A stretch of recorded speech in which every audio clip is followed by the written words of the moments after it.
Welcome to Name 3 Songs. I'm Sarah Fagan. I'm Jenna Million, and this is a podcast where we discuss feminist issues in music and pop culture, all while empowering fangirls. Because let's be honest, fangirls knew about that band way before you did. And in today's episode, we're doing a really exciting interview with Late Night Drive Home, who are a band that's based in El Paso, Texas, that Jenna and I have been really into for a little while now. And they just put out an album that's a concept record. And this band is like between the ages of like 22 to 25. And I just feel like that's a really big feat for a debut album. A debut album. Like, I'm just like, a concept record, and it's about the internet, which I feel like is something that both Gen Z and millennials can relate to, about like growing up online and what the difference between like our generation and their generation is been like, and like all that kind of stuff. So it's been very smart kids. Yeah, really, really smart. And it was really cool talking to them about the whole process and the record and just like everything that they put into those thoughts. But we're gonna get more into that in a little bit. If you guys have noticed, obviously, this is the first artist interview that we're doing for this season of the podcast. And we're just like, I'm so excited. We did this interview like a month ago? Yeah. Like maybe more than that? Yeah, a month. Yeah. Yeah, which is crazy. So this has been one that we've been sitting on this. This is like top secret info we've been sitting on for a while. Yeah, as y'all know, we had like our lead up kind of really putting a lot of emphasis on our interviews this season. And we are prioritizing, being in person with artists. Yeah. So if you guys want to watch on YouTube, you'll get to see that. But I think it just us being able to be in person, like the conversations are so much more personal, so much more dynamic. Yeah. It really changes a lot, like being in the same room with people. So you'll definitely pick up on that through the conversations. And then because we're prioritizing in person and because we're doing kind of limited run seasons through the fall, we're really picking and choosing artists that we're excited about. Yeah, which is really fun for us. We can have cool and interesting conversations about and like conversations that are really relevant to the podcast and relevant to you guys listening, and also like helping you discover some new favorite artists, sitting down with some of your favorite artists already. So there's a lot ahead for this season, and this is something that's kind of like our pride and joy for us that we've been working on for a long time. Yeah, and it's just been really exciting because we're talking to artists that are at all different like levels in their career, but we're just as excited about all of them, which I think is really fun because I think it's really cool to not only get to discover an artist that's like genuinely new, but an artist that's been around forever that's like new to us. Yeah. Which is really fun because then we get to like do one of my favorite things, which is the research and just like read about people for like hours, where it's like, oh my God, like these people's careers go really far back. Because even with Late Night Drive Home, like they've been a band since they were in high school. Yeah. So it was even just like getting the opportunity of having them in our space and being able to like talk to them before we start, instead of just like the little chat that you get to have when you're on Zoom before a call with somebody. It's like properly getting to like know people before you sit down.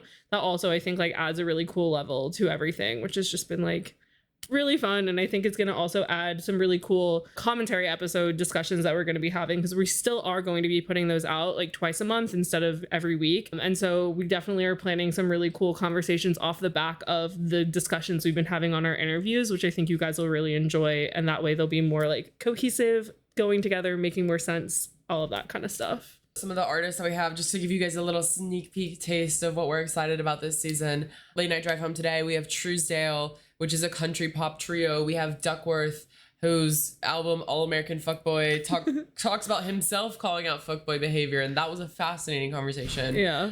We have Monoblock, a really exciting band out of New York. Lost Boy Crow, who's been doing music and acting for a decade. We're gonna be talking to the Amazons, also in the UK, a band that's built their career over the last decade. So there's like a lot of just really exciting things coming up in the season ahead. Just to give you guys a little teaser, because I know us sitting here saying we're excited, we want to give you what those teasers are. Reasons to be excited with us, because trust me, you guys should be excited about this. Yeah, and if you want to like be notified when all this happens, we are putting everything on Substack moving forward. So this is really exciting because number one, every time something drops, immediately you're going to get it in your inbox. So you're going to get all the juicy details of what is happening in that episode before you have the time to sit down and listen. Yeah. For our interviews, they are going to be transcribed over there on Substack, because we know some people really do love to read and kind of digest that way. Yeah. You get subtitles, basically. Yep.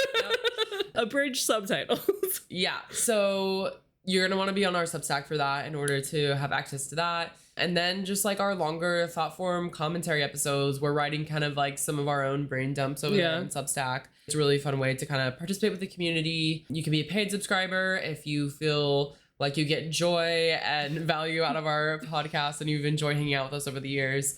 Or you can just come subscribe and support and share and comment. All of the love is appreciated. However, you would like to join our community, and that's namethroughsongs.substack.com. And I think that's all of the business we need to talk about because we got some fangirl nonsense to get into. I know. So before we get into our artist interview today with Late Night Drive Home, we do have some fangirl nonsense to go over. If you're new here, we like to go over fangirl stuff that's been happening in the news with some of our favorite artists, so that way you guys know what we're obsessed with and what we can't stop thinking about. Because this week on Thursday, Justin Bieber had billboards that appeared all over the globe. It seems like, last I checked Twitter, everybody's losing their minds because he dropped the track list to an album that is coming out today, or like came out today. It's dropping on Friday, July 11th. So that's kind of nuts. And it looks like this is a 20-song album and that the record is called Swag, which is funny because of that song Boyfriend by Justin Bieber, where he likes to be like, swag on you while we're eating fondue. I mean, okay, first of all, Justice, the last album we got from Justin, Justice, was in 2021. This is 2025. He's like had some health stuff going on. Him and Haley, did they have a baby already? Yeah, they had a baby. That's not your business. Sure. Yeah, that's not what it is. So I think everyone's been like, what's up with Justin? And it's so funny because he's become honestly very much beloved by a lot of people. But also at the same time, everybody's so concerned about him. He's been posting a lot of questionable Instagram stories, smoking some stuff he shouldn't be smoking on a public Instagram story, saying weird stuff about his wife Hailey Bieber. I haven't been seeing that. Everything. Listen, things that aren't my business. Yeah, every celebrity news publication is just like, what the heck is going on with Hailey and Justin right now? There was the whole paparazzi video where he was like, you guys don't understand that I'm standing on business. He's like, I have a wife, I have a kid, I'm standing on business. And the business he is standing on is a 20-track album that drops apparently. The same, like within 24 hours of him announcing it to the world. Yeah. Which, honestly, but I'm here for it. I'm ready for it. We'll see. Going back to Swag, I think we must not forget 16-year-old Justin Bieber. He very much came out in this swaggy era. Yes. But it's like, is swag was the thing? Is swag still a word that the youths even That's what know I'm saying. Or That's heard of? Like, well, no, not the youths. I just mean, is it even popular anymore? Like what has replaced the idea of swag? Yeah. Riz? No. It's not the same thing. I know it's not, but it's like, is there a replacement? Like, do the youths have a new term for what swag is? Swag is swag. Honestly, drip. I guess, yeah. It's kind of the same thing. But it's just like funny because it's again that thing where we've talked about a lot on the podcast of like celebrities being detached from the real world and real people vernacular and like. I don't think so. I think this things is like that. His brand has always been swag.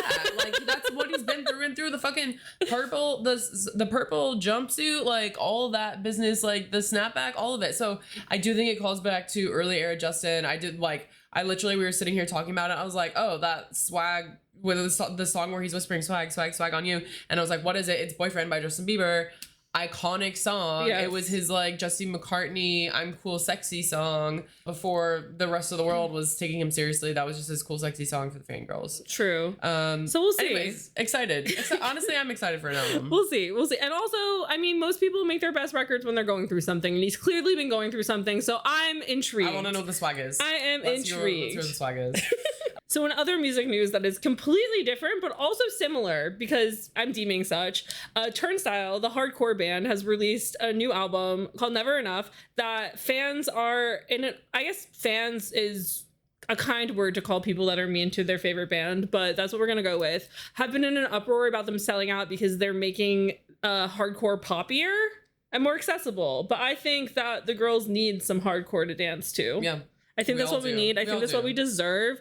But we did a whole episode on our podcast about Turnstile and what the idea of like selling out to the general public really means. And if it's a real thing that artists even can do anymore when like nobody except for the A-list musicians are making a living off of music anymore. So it's like, can one sell out when there is no one to sell to because Spotify gives them 0.0003 cents a song? True. My hot take is that the term sellout is just now a word that men use feel misogynistic feelings about the fact that girls are showing up in their spaces. That is my hot take. That is my feeling. We do also talk about how a lot of communities that are very strong in their ideology, whether it's politically, morally, etc., but especially a lot of that evolves around specific sounds. So hardcore being one of those. We talked about like Bob Dylan, and the folk purists called him a sellout when he started going electric. Yeah. So we talk about it throughout the ages really, and how this has happened, and with Nirvana and with Black Flag and so many others. Green Day, Fall Out Boy. You can like keep going up until about like 2012, and then you kind of run out of bands that people found a reason to call sellouts because the term kind of lost meaning. And solo artists came about that were like a lot more like relevant than bands anymore. But yeah, it was definitely like a really interesting conversation. And I think also it comes back to the idea of like people wanting community and hardcore and like going to see Turnstile. The community still exists and they're pretty welcoming to the newcomers. Yeah.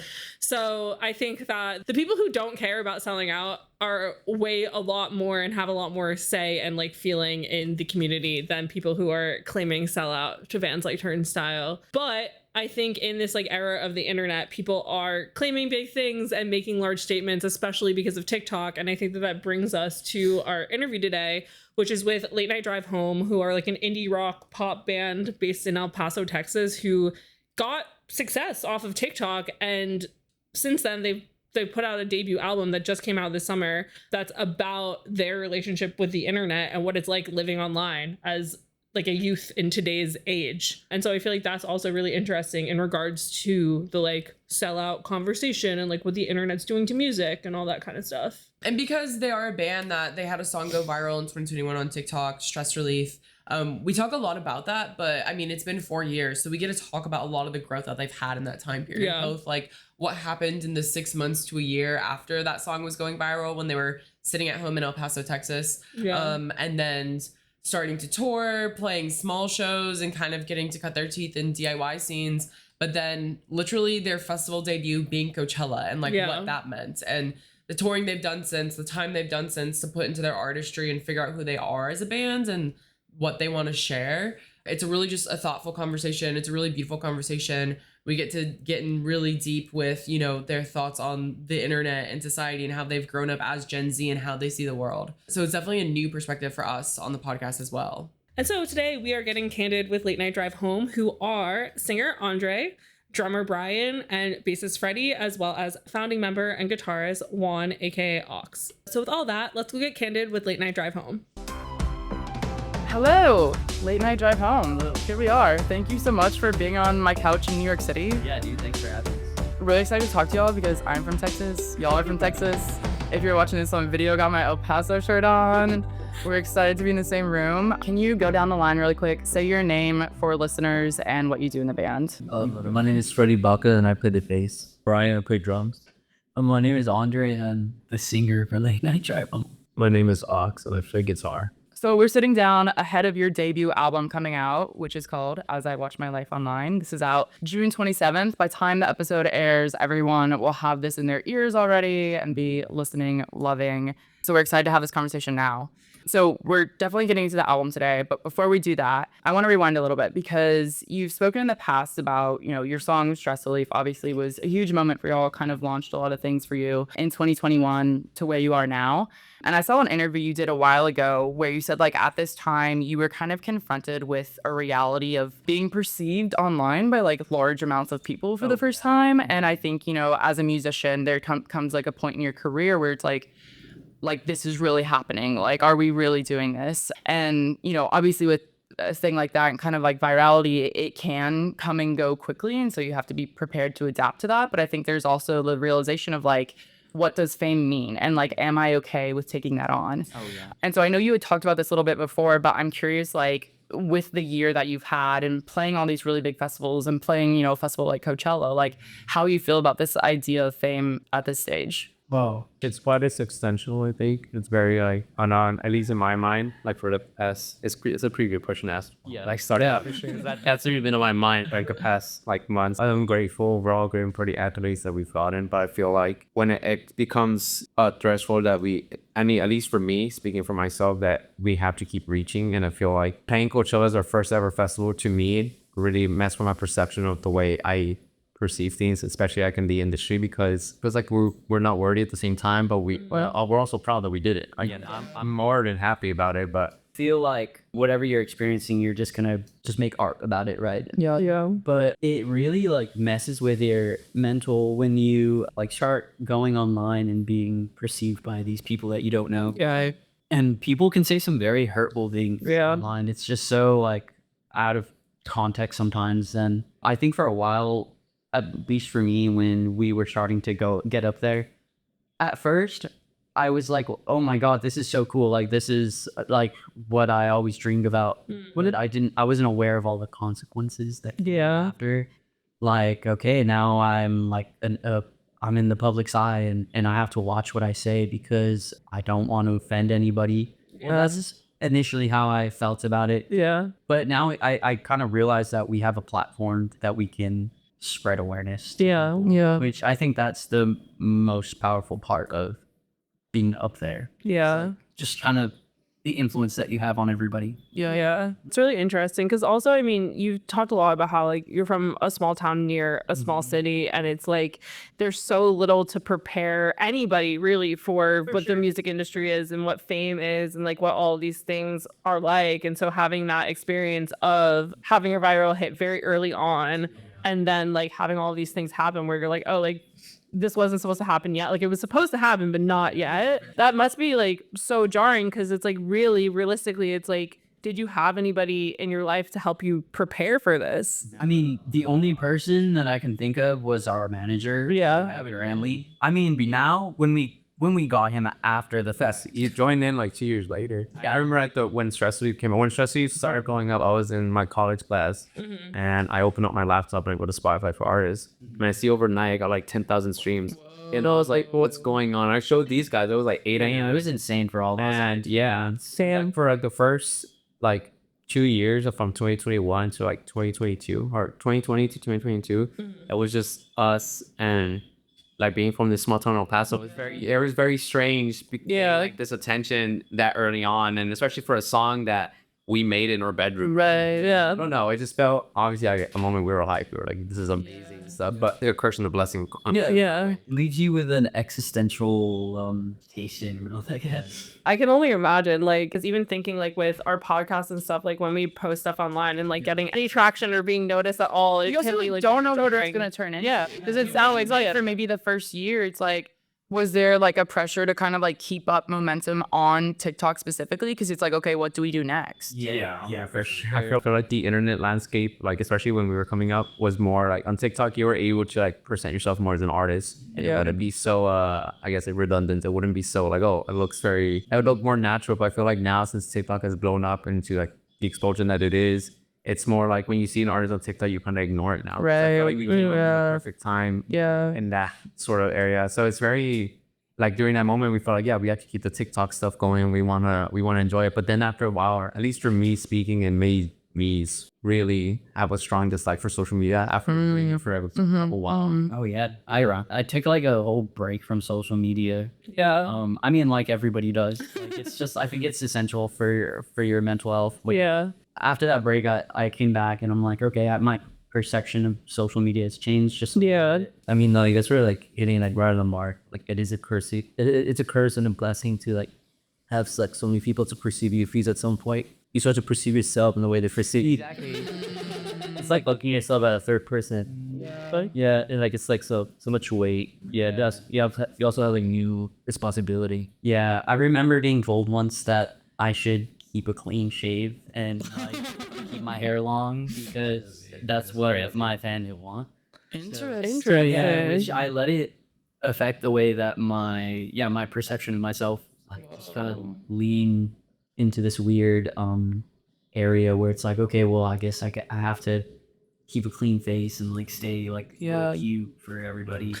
That's so interesting because like the Beatles, like their haircut, listen, like their haircut at the beginning, it was like having long hair is like not okay or like acceptable, and it made you, yeah. And so like literally, even though you look at them and you're like, oh, these are like clean cut men, like they're not boys, whatever, like they're not doing anything crazy. Like at the time, them having long hair was crazy. So it's just like interesting that it's like the same thing that the Beatles were told of like, oh, like clean up your act, like do this. It's like so many. First they tell you young bands, boy bands are still being. Yeah, dude, it's so wild. It's insane. I mean, now I've gotten to a point where I'm comfortable just like being myself. Yeah. So for sure, like I even went through this whole phase where I got a buzz cut because I was just like Wow. dealing with like my identity.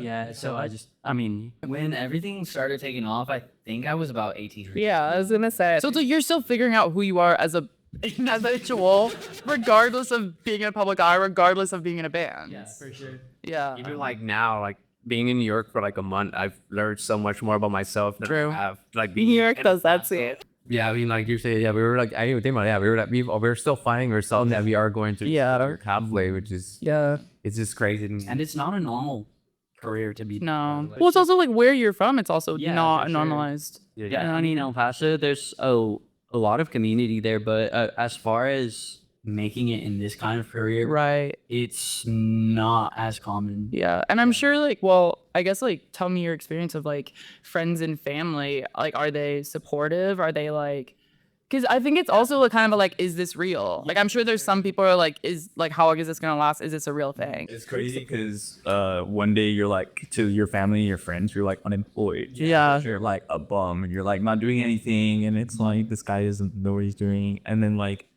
you play a festival and then everyone's like, oh, you made it.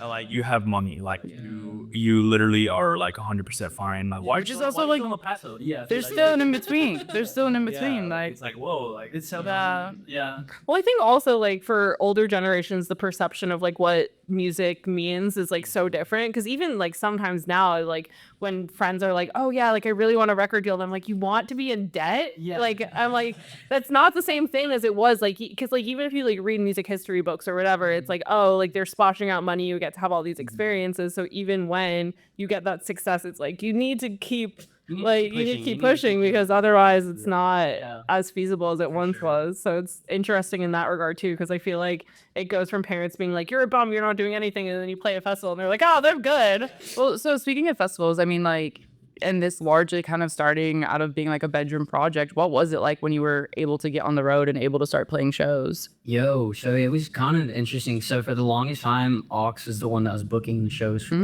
when before we got like a fucking agent. Right. And it was just something that I think Ox told me one day was like, yo, if we want to do something, we got to get out of here and like just start venturing out.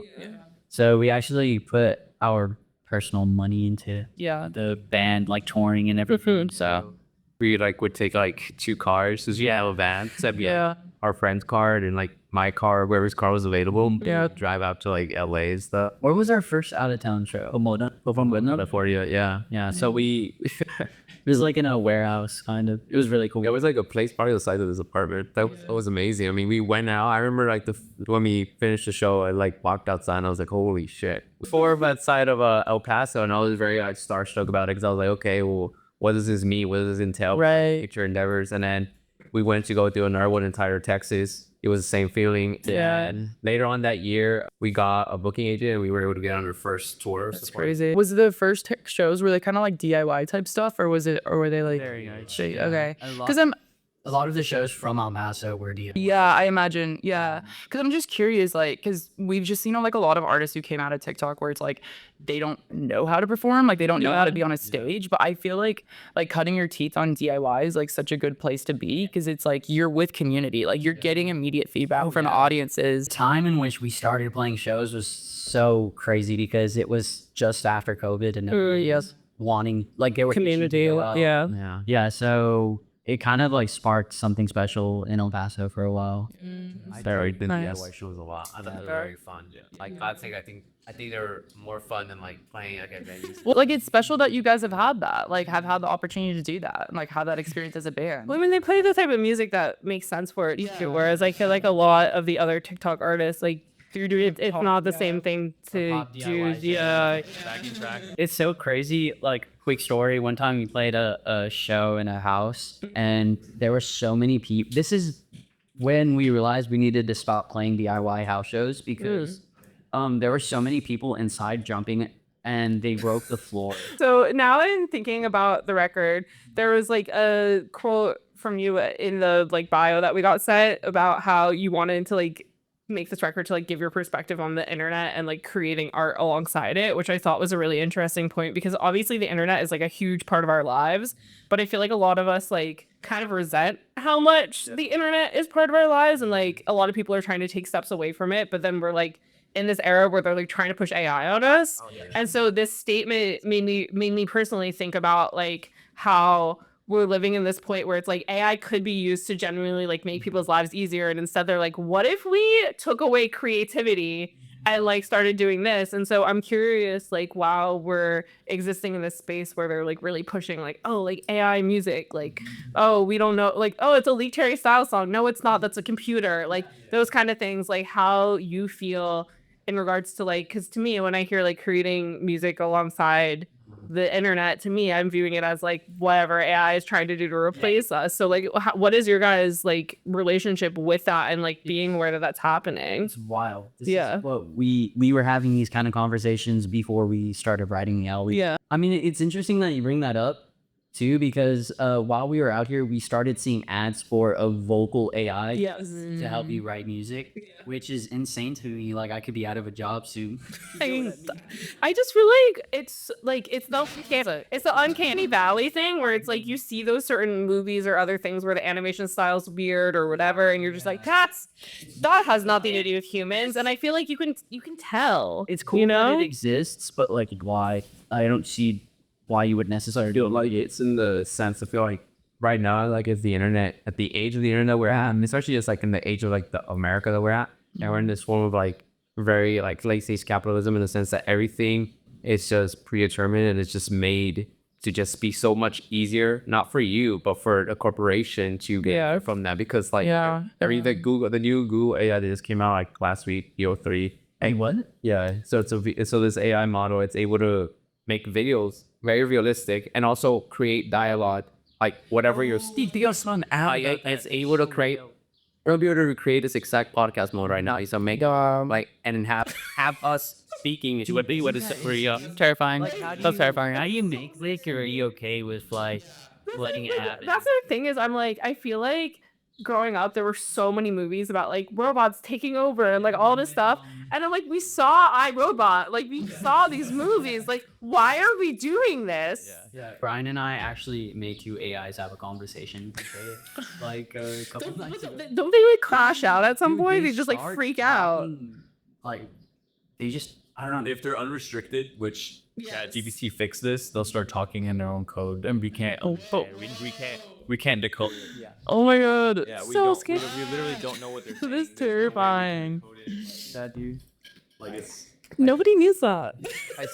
I've seen there's artists that try and use like AI like generated beats and etc. or vocals, and I think it's very like it's strange. I mean, I think obviously it's like it took a very new technology. Like it's something that even me, I can comprehend a little bit, but I feel like everybody as a whole, it's very hard to like see exactly where this is all gonna lead. I'm very curious because my question is like, if you're able to like, obviously if an AI makes a song completely, then that is just it's completely AI made. But what if you were to tell AI, okay, give me like this type of guitar part, the bass, and you yourself put it together. Now it's kind of like the same as sampling, so it's a very like what a weird thing. It's like, what is the Where's the line? when I was like creating like some of like the I guess my guitar parts and the instrumentals, like for me, I really like the idea of like, I don't know, kind of like encapsulating what I felt when I was on the internet, like as a kid,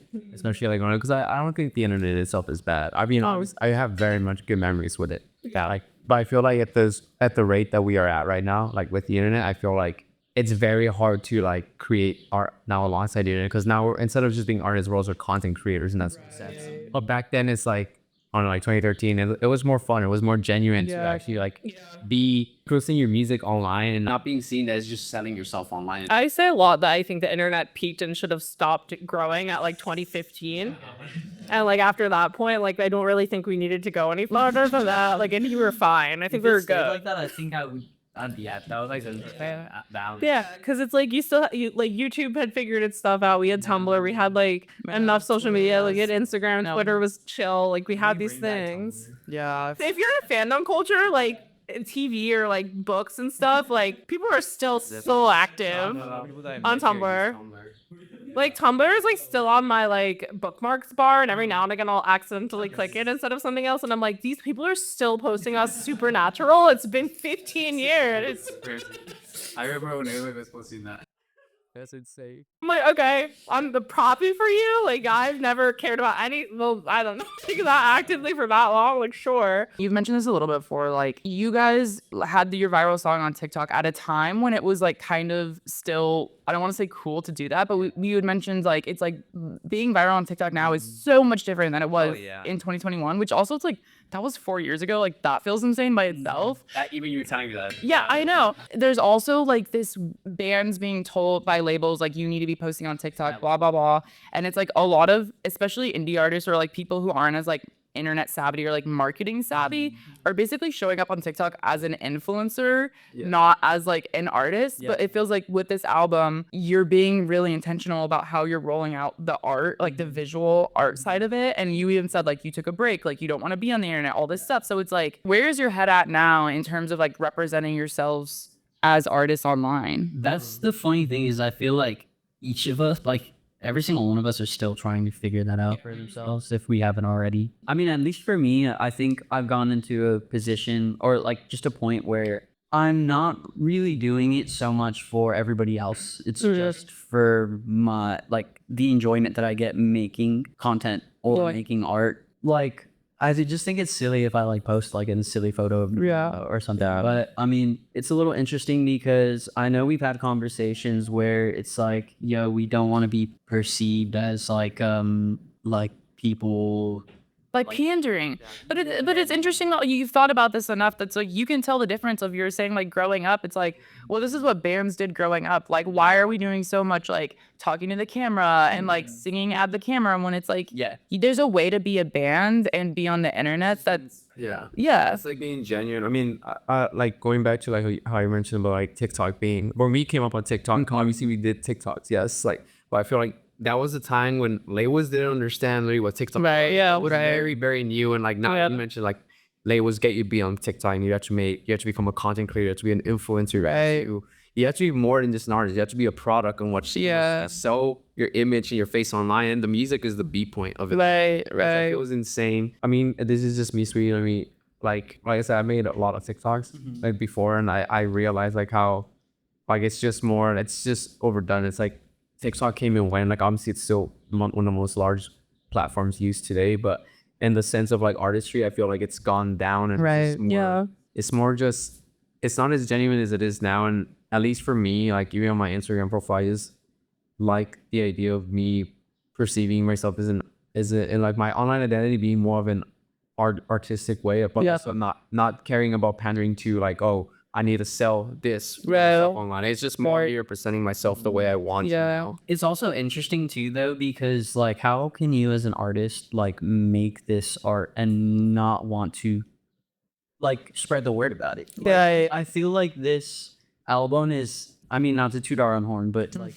I feel like this album is very interesting. I guess the topics that we're covering. And it's also like we've had conversations like this where it's like, okay, this is like a self-critique about the internet, but we still have to post online. You know what I mean? So it's like, unless they make like a new way to promote your music. Yeah. I guess that's just It's conforming in a sort of way. I mean, it's like one thing too, but it's also like I feel like that. It's like the necessary evils kind of there you thing, go, where it's like we live in a capitalist society, so it's like when people make those comments of like, oh, that homeless person has an iPhone, it's like, what the heck else are they supposed to do? It's like they're sitting outside charging on the free charger that we have on the streets of New York City. Like, leave them alone. Like, we need, this is the world that we live in. Whatever. But I think it's interesting too, like what you're saying, because like Jenna and I are both millennials, and so it's like we grew up in this time where like our whole childhoods, like we had computer time, but it was like you have like a computer that's in your basement that's like a kid that you have like computer time on, and your parents are going to be like, save your game, like we're making a phone call, like kind of vibes. And so like I make jokes a lot that like for older millennials, it's kind of like you meet people who made the decision at some point to not live their lives online. And while that definitely like ages people in some way, it's like they can live very happy, fine lives without being like chronically online or whatever. But it also separates people, where there's people who are my age that I meet and I'm like, we have nothing in common because I was deeply on the internet from the age of 12. And it's like those things, but also like for older Gen Z kids too, it's like you did have a part of your childhood that you weren't on the internet. Whereas like not like you guys aren't iPad kids. Like that's not the culture that you grew up in. And so like while your whole like middle school, high school, whatever life had the internet, like there's still that part of you that like knows that there's connection outside of it. And so I'm curious also for you guys, like coming up and like having the media that like your parents would have shown you, or like if you had older siblings or whatever, and like knowing that there are those experiences of like not internet, if that's also kind of like put you in this place of like why you decided to have like a concept record to think about these things more in depth. I think it's funny because like back then the internet and all of this other media was kind of interesting. There was like a mystery behind it. Wild West. Yeah, if you will. But now it's just like you see it and you can, I guess, kind of see through everything. Like you just kind of see through the lines of, I don't know. Well, like I feel like now the internet is not even like the internet as it was before. It's just 5 websites that you basically go. It's real. So you see like go to like you find like this website that someone made and you have they're talking about like paper plate series, like true or fake. It did be so serious. But now it's like you go to Reddit, you have to go to Reddit, find something specific, you have to go to YouTube, right? Instagram. And it's all owned by the same fucking companies too. I don't know if you guys are old enough to remember this, but there was this site called Stumble Upon where you could go and you literally would like randomize websites for you. So you would go and it would literally just pull up like random sites, and you could just keep doing it. And it'd be like, oh, like here's somebody who like, it's like their background camera, like the camera of their backyard because they have like fawns that like live there, or like, oh, here's like the state park side website, or like all these like random things, or it'd be like I love that an HTML game that somebody made or whatever. God, yeah. And it was so much fun. That's what I mean. It's like there was so much mystery. And now, as like Ox said, there's just like 5 websites now. It's like as soon as Google touches it, it's over. It's over. Remember Bing is done. Bing. That's why TikTok was super epic. It's like this other thing that's outside of Google and Facebook and all these other huge company up there, and just kill everything that they touch. Like you know, everyone's like, oh, like they got a hold of it. Yeah. It's not cool anymore. What is this song? Video Killed the Radio Star. Yeah. It's like crazy that they were like video killed the radio star. If you actually think about that song. The internet killed the. I don't know. I used to something. dance to that. I used to dance that on the Just Dance 3. Exactly. Where's Just Dance? Probably on volume 17 now.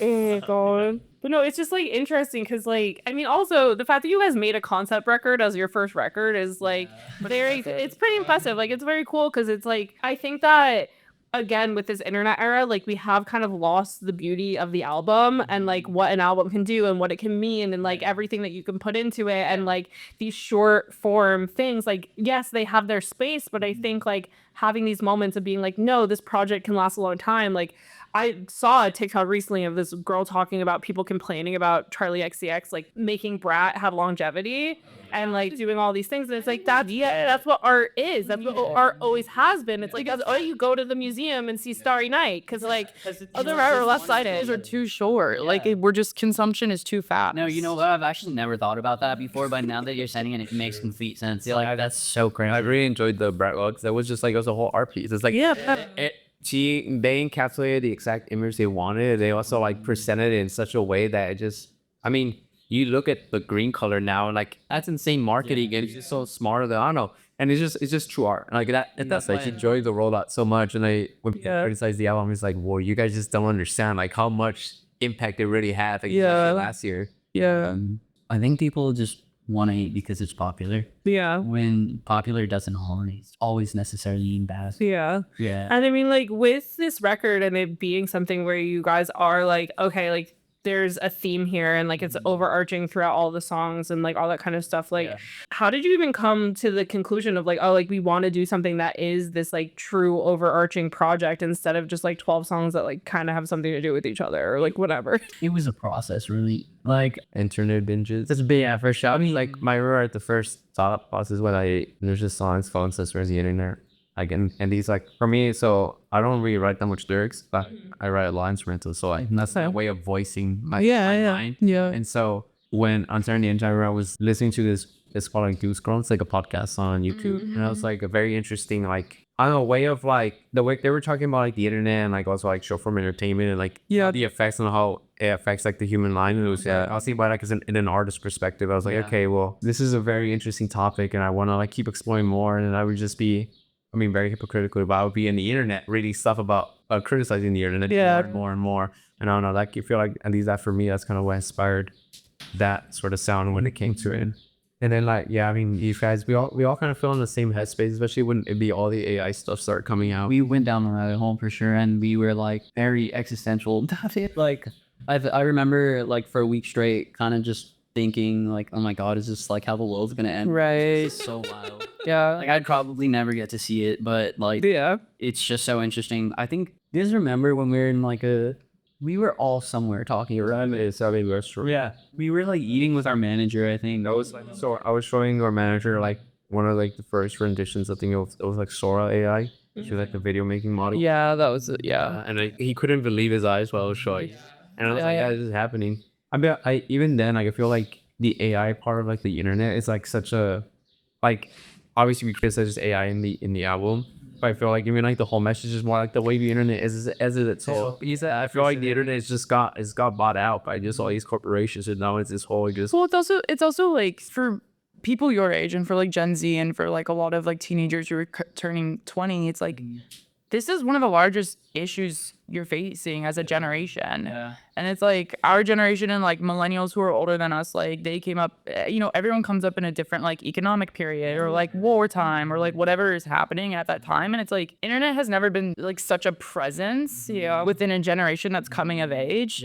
So it's very interesting that's like this is what y'all are thinking about, because this is one of the biggest things that's ruling your generation. And it controls a lot. Yeah, it's like, why we need a phone, and she's living basically like not that you need one, but like the dependency we have in phones and like internet is just insane. I'd like to bring out something too about like the topic of trying to find love on the internet, because that, I mean, I have some very close friends that I see the way that they interact on the internet trying to find love, and and for them it really affects everything that they themselves too. It's like I have to make sure all of my Tinder pictures are perfect, then I have kind of like attractive but not too attractive, like I still need to stay a little classy, but it's like, I don't know. Well, wasn't there a line on, is it Terabyte, that's like, I don't know her but I love her? Yeah, of course. Well, see, that one is because Terabyte is a song about porn addiction.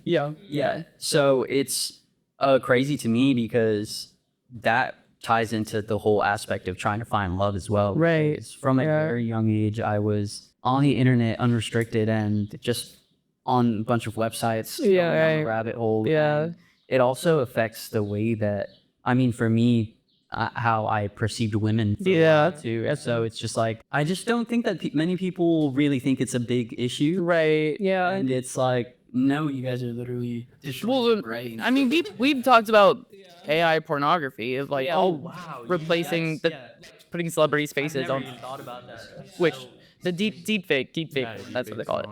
It was crazy. But it's like that is a whole other rabbit. It's like internet dating, and then it's like, but no one really is talking about that component Have tied you to guys it. ever heard stories about people actually falling in love with their AI companion?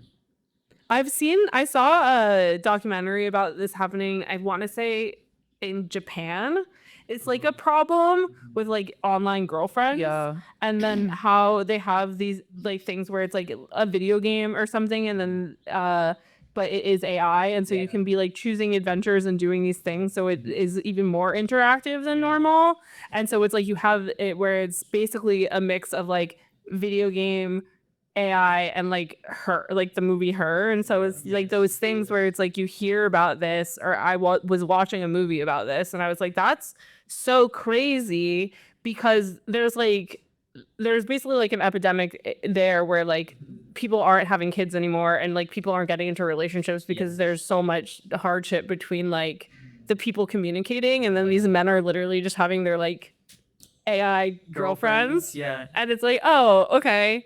It's very interesting. It's like I don't like dog on people for using AI to help them. Like maybe like in a like if you're using it as a therapist or something, but it's also kind of interesting. Well, even then it's like they're learning from you. I know that you mentioned terabyte, and that's on because I also do feel like porn addiction and hookup culture also go hand in hand. So I feel like a lot of people are just they're very dependent right now because of the internet. Honestly, that with like having sexual dependence, like really like wanting to, like you said, like it's, I feel like it kind of, the internet, the way with Tinder and like the way your profile has to be perceived online, it affects the way a lot, like you were saying, in the way, I mean, I see my friends with that too. It's like, I mean, and I feel like it also goes hand in hand with like porn addiction, because I feel like at the end of the day, like, yeah, sex is amazing, like, who just likes sex, you know what I mean? Yeah. But also like it can also It distorts your view of like what love is, and like what attraction and like physical love is. Yeah, and then all on the same token, like when you're just really deep in porn addiction, and like I feel like for me, because it was like an actual thing that happened. Yeah. And for me, it was like the point where it's like, okay,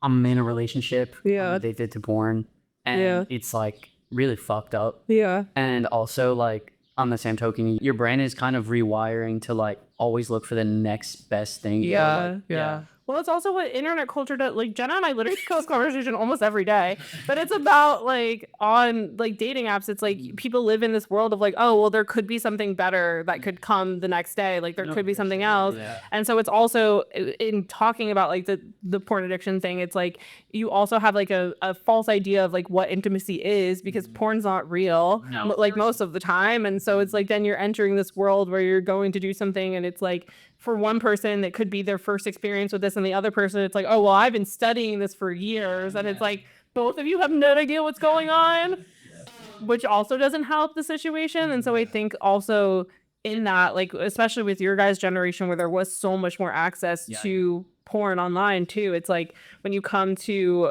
relationships as well, it's like you go into these things where like when people are on dating apps, not only is it like, oh, like dating, you're thinking about what's the next best option, but it's like hookup culture. They're just like, this isn't I'm not viewing you as a person. And then there's that thing too. And so it's interesting, just you're thinking about how transactional it is, but also just like putting it into music, because I feel like these aren't topics that like a lot of people want to dive into, but they're so important to dive into. And you also released Terabyte as a single, a lead single. But I think that's so important. Like honestly, it's like those things where it's like music helps so many conversations move forward. Yeah, I mean, music is also political. I think we were watching a video that Court is a Chain posted, and they were talking about the exact, well, not the exact same thing, but the statement came from him. Yeah. Music is political. I'm pretty sure he's not the first one to say it, but like that's where I got it from. So in the making of this album, so you know, you guys having started in El Paso and your bedrooms and everything, you're working together a lot as like a unit in terms of songwriting and everything. And for the album, you recorded in a professional studio, so I'm sure there's like outside producers or like people who are kind of assisting on the record and whatnot. So I mean, what was that experience like for you from going? Are you getting more comfortable having like kind of outside input? Yeah. For me, it's kind of interesting because I think we all talk about this too, about the way our demos take shape and then the way they come out, like the final product, is so different. That's like the biggest thing for me to get over. But I mean, it always comes out very beautifully. I feel like we work with Sunny. We met him like 3 years ago, right? Yeah, so he's a very amazing guy, and so he was able to like teach us like the way of like getting used to working in a studio. Because we made everything in our bedrooms before, so like getting into this room where you're able to just play everything live, and there's all these different machines, you really understand what's going on. It really helps out a lot, because like I'm just used to like opening my laptop and I just produce everything right there. Like I play everything right then and there. So it was something that was like he was saying, like the demos in your mind, you're like, okay, yeah, this demo is amazing. This is the best thing ever.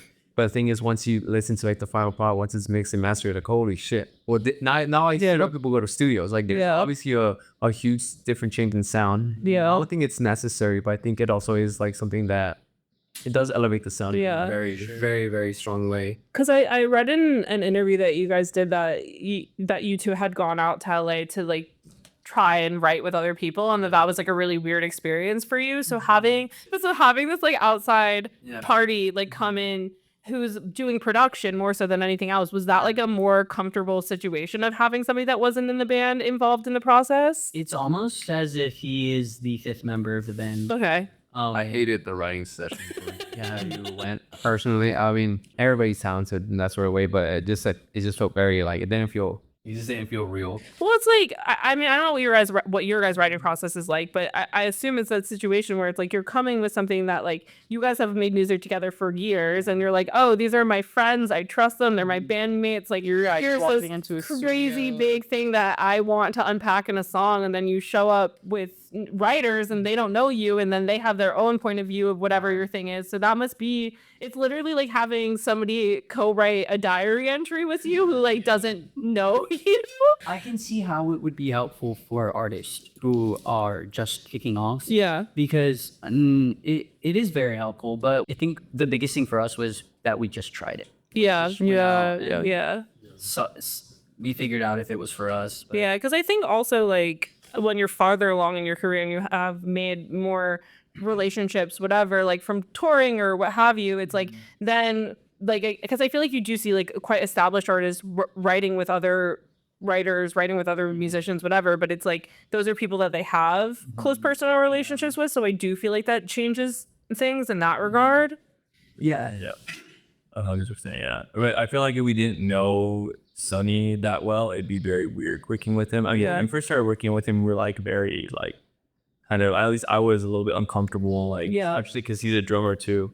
I was like, oh man, like I suck, like this guy is so experienced and he knows everything about the studio. I am playing like some drum part, but now it's like, I don't know, it's like he's our friend. More than anything. It's very important we choose to make art with, especially because like when we did like the writing session, like Sunny was one of the people that we met with, but his is very different. All we did was just listen to music, and then we just talked about what we were writing. And I felt like, okay, I learned so much more about the process. I was just like sitting down with this dude and just speaking about the album. Then someone sitting down like, okay, let's make the next pop record. Right, that's right. We don't want to do that. Yeah.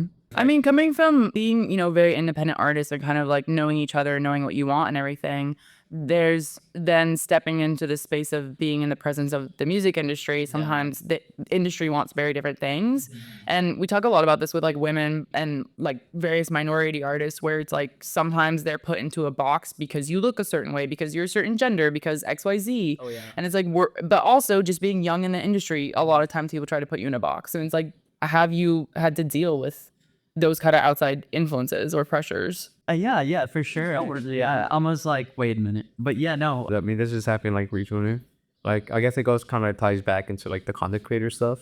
Like, this is just me speaking. I mean, everybody has their own opinions about it. But I feel like actually I was doing pretty good. And I feel it's kind of crazy when they keep asking us to do more, like especially content, when the albums are doing really, really good, especially for, I guess, like not even promoting it in that sort of way. It's like it's growing organically. I guess that's what it's not doing better numbers than what we had already in his joint. Well, it's doing way better numbers than that.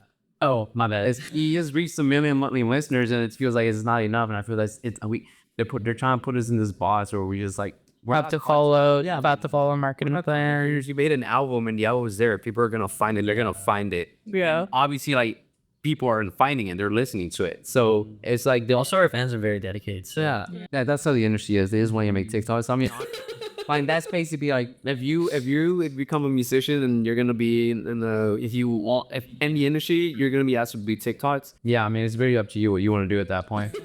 Like you can either follow it or you don't. I mean I don't think there's any wrong in doing. So we did have this one thing where people were trying, I won't say who, but people were trying to push us to make an all Spanish stress release song. Yeah. I understand and get more Spanish fans, but it's so like why would we do that? Like This, like you're making the art that you want to make Yeah, it's like because you want to make it in this way. there's not like a Spanish version of like I don't know like let me start. It's not Reptilia. Reptilia or some shit. Yeah, no, that's really interesting because we've talked to a couple of different artists who are from like European countries. We a lot like last year at South by we talked to a band that was based in Belgium and made their songs in Italian, and only one of them was Italian and like didn't even really speak Italian, but they're like, oh, we want to make rock music and everybody makes rock music in English, and like what language that we know or are familiar with like would work well with rock, and they're like, oh, Italian works well with rock music, let's do that, because it's like,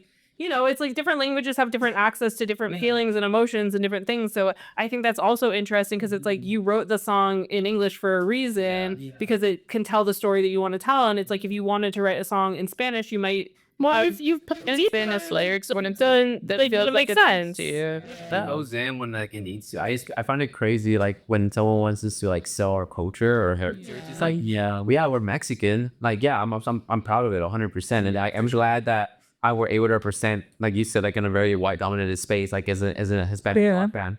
But I also find it crazy that when they tell us, you guys should make a Spanish song, you guys should do all this, like why? Just because we're Hispanic. I think it's like do it when it feels right for you. Because that's like when we talked to Angelica Garcia about like her music. She made like her old stuff was like kind of pick and choose your own adventure, and then she wrote an album where she was like, I want my grandma to understand this, and like that kind of thing. And so she like did a whole album in Spanish. I was like, I don't speak Spanish, but I listened to the album and I understood what was happening because you can understand that because it's like music kind of surpasses language anyway.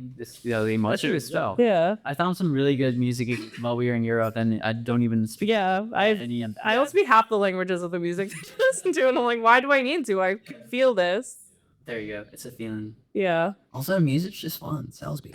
This conversation has been so interesting, and like I love the themes of this album so much because Jenna and I are like so obsessed with the internet and like everything that has to do with it. And so like literally when we got pitched this, I was like, oh my God. But yeah, so this has been so great. But to broaden up our interview, we like to ask everybody the same thing because the ethos of Name 3 Songs is to love what you want unapologetically and celebrate fangirls. Exactly. And so for you guys, I'm curious what each of you guys are fangirls of. And it doesn't have to be music. It can literally be, it doesn't know. Basically, it was like, what are you a fangirl of? What is the thing where like you talk about it to each other, to your friends, to whomever, and they're just like, oh my God, they're talking about this again. I'm a fangirl of 1975. I think that, I mean, guys, when I first found the 1975 like 10 years ago, when they first released their first album, I put them off because I was like, oh, they're just a pop band that's being marketed that sort of way. But then once I listened to, I think, the newest one that just came out, Funny in the Foreign Language, I listened to part of the band. And I remember I was like, holy shit, I was on acid. And I didn't move on to it, but I started realizing like how much deeper the music was going than just what I originally found when I was like 14 years old. And I was like, well, I've been putting these guys on for like the longest time. Oh yeah. And now I'm like, did you go back and listen to the other? Oh yes. Okay. I listened to like everything. After that, I was like, holy shit. But yeah, I mean, I was putting them off for the longest time. But that always happens because I feel like you find an artist and you'll probably like them 10 years from now. You have to find them on your own time. I like the fangirl over Mac Miller a lot. Also, whenever Justin Bieber song comes on the radio or just anywhere, I'm just like all about it. You can't beat his voice. Bro, like you can't. Beauty and a Beat with Nicki. Come on. Dude. Especially if you're in a club and it's just fucking blasting everywhere. There's no way you're not gonna dance. It's very fun. Like his music is just so. People like to clown, but he's really. Bro, I've loved him ever since he dropped Unparalleled. Love that. For me, it's Science. science started to talk people's ears Like off. what? Science is a broad subject. Like nuclear physics, like double slit experiment. Renewable sources of energy. my grandpa was a nuclear physicist. On the like philosophical side of Okay. like physics Steve, specifically. tell me what you were telling me about the electrons and then This is so fun. Oh, it's some theory that I forget what it's called, but it's like a ladder, like step down theory. It's basically like, what if there's another form of energy, like another like state of energy that matter could be existing in. Like imagine like another shell for the electrons to kind of drop back into, and that would set off a chain reaction that could just like end life. The speed of light expanding like a vacuum just eats everything. and we'd all just be dead. Just be like, whoa. We were like wondering if what would happen to us. Like, would we turn into? He said we probably turn into like gloop. Interesting. Interesting. My grandpa was a nuclear physicist. On one of the projects he worked on, won the Nobel Prize in Science. Really? Yeah. I guess for me, I'm like elbow deep into my annual monthly-long chest phase. This Trance. a chest phase. What is that? The chess? Oh, chess. Okay, yeah. Chess. We've all been diving into chess a little bit. Of that. Yeah. Have you found a park to just go catch chess with random people? Tompkins. Yeah, Tompkins, Washington Square Park, even though it's the like TikTok hellscape park. Well, I mean, maybe good for you guys. They have a lot of chess people there that you can just go challenge. It's so entertaining. Like that's how you get involved in like New York community culture. Our manager told us to hit someone up, like Yeah. He literally told you like go to some old guy and destroy you at chat. I was literally in Washington Square Park yesterday and I saw like some tourists go up to some guy who was sitting there and they're like, "Do we just challenge you?" And he's like, "Uh-huh." It's like a video game. duel. Like, yeah, you go to them. He's waiting. Player activated. All right, guys, late night drive home. Thank you so much for hanging with us today. This has been lovely. Yeah, of course. It's been a lovely experience here in New York. I could talk about the internet with them for hours. I think we need to bring them back. I think for we one need of to- our deep dive episodes. No, literally. I want to talk to Quite them literally. more about AI and like their feelings about it because that part of the conversation was a part that I didn't really think we were going to get as deep into as we Right. wound up getting into. And just like their thoughts on like dating and how that has to do with the songs and how all these things are like intertwined. And it's like so interesting because you and I have all these conversations just about Yeah, our experiences with the internet. And so to hear people who are relatively younger than us, but also at the same time, like who are making music off of these ideas, True. it's like, Yeah. it's so interesting. And I think even the sounds like of the record too, like everything that they're putting Yeah. into it is just like, it feels like the internet, but not in a gross way, like Yeah. AI does. And Yeah. I find that really intriguing. I think that this album it's going to be really cool to watch how this ages, but Yeah. I think that it's going to feel a lot about how I feel towards the 1975 records. Like as I was listening to it, it's just like, it feels like they've done such a good job encompassing what the feeling of a generation is. Yeah. And that's like something really special to be able to do. Yeah. And I don't think it's just like some records feel so deeply personal to like one singular person, but this feels like they're really like thinking about the perspective of a generation. True. So it's gonna be to me like fascinating even to look back on this in like 5 years. Yeah. No, that's so real.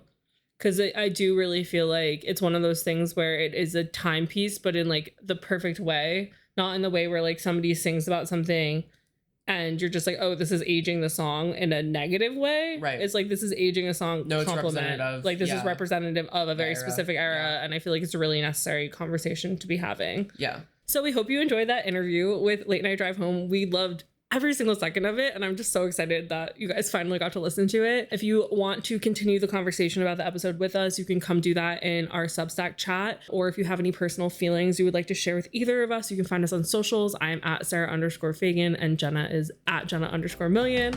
So with all of that, thanks for joining us this week on Name 3 Songs, and until next time, never let anyone make you feel bad about your favorite band. And remember, you're never too cool to listen to Justin Bieber. And don't forget to subscribe to be notified when new episodes come out. And if you're listening to this somewhere where you can give us a review, please give us a 5-star one because they do really help. If you want to find out more about anything we referenced in this episode, you can visit name3songs.substack.com.